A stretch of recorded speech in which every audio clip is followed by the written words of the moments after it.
Online fraud, सच्ची घटना पर आधारित।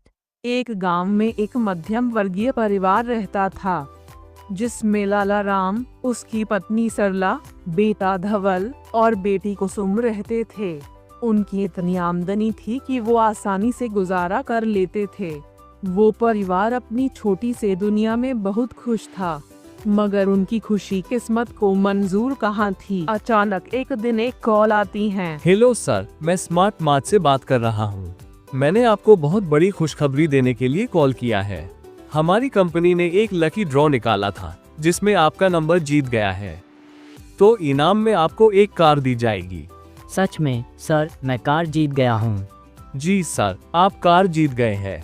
आपको कार दी जाएगी। अच्छा सर, ये बताएं कि कार कब दी जाएगी?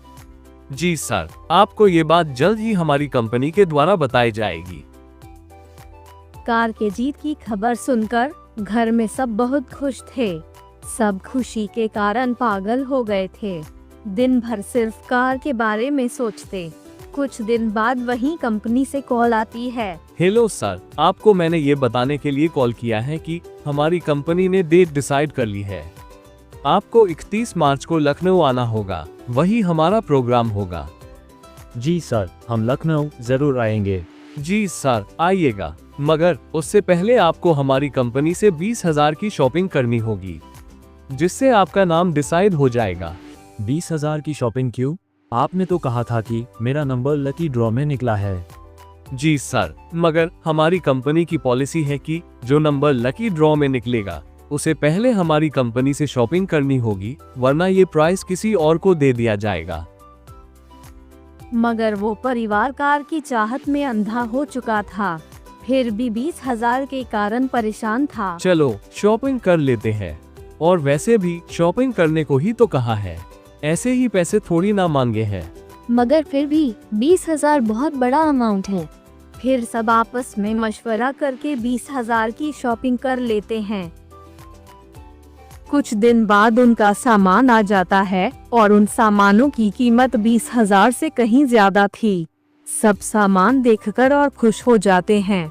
जब धीरे धीरे समय नजदीक आने लगा, तब उसी कंपनी की कॉल फिर से आई। हेलो सर, हमारी कंपनी में कोई प्रॉब्लम हो गई है, जिसकी वजह से हमारा प्रोग्राम थोड़ा डिले हो गया है। आपको 31 मार्च नहीं बल्कि 15 अप्रैल को लखनऊ आना होगा। मगर डिले क्यों कर दिया गया है?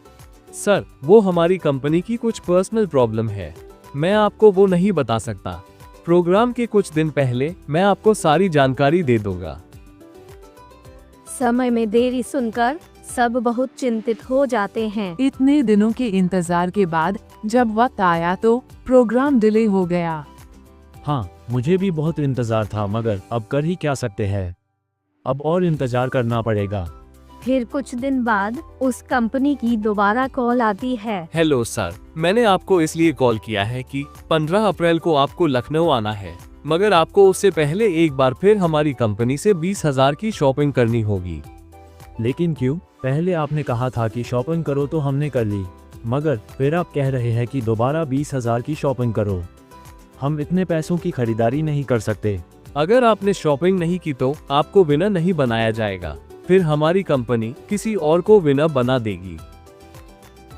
जब वो कंपनी दोबारा शॉपिंग करने की बात करती है, तो उनको समझ आने लगता है कि ये कंपनी सिर्फ फ्रॉड कर रही है। ये तो सिर्फ हमसे ही शॉपिंग करने की बात कर रहा है और कार देने की तो कोई बात ही नहीं कर रहा। मुझे तो लगता है कि ये कोई ठग है, जिसकी जाल में हम फंस गए हैं। हाँ माँ, हो सकता है, और वैसे भी आजकल ऑनलाइन बहुत फ्रॉड हो रहे हैं। लगता है हमारे साथ भी फ्रॉड हुआ है। मैंने पहले ही कहा था कि कोई शॉपिंग मत करो। हमारे 20,000 रुपए बर्बाद हो गए, और वैसे भी आज तक कभी भी किसी को कोई सामान मुफ्त में मिला है जो हमें मिल जाएगा। शुक्र है हम वक्त रहते ये बात समझ गए, वरना हमारा बहुत बड़ा नुकसान हो जाता। सीख, हमें कभी भी किसी अनजाने कॉल में नहीं फंसना चाहिए। ये फ्रॉड हो सकते हैं, और हो सकता है कि सिर्फ आपको बेवकूफ़ बनाकर ठगना चाह रहे हो, और अगर इन्होंने आपको ठग लिया तो आप इनका पता भी नहीं लगा पाएंगे।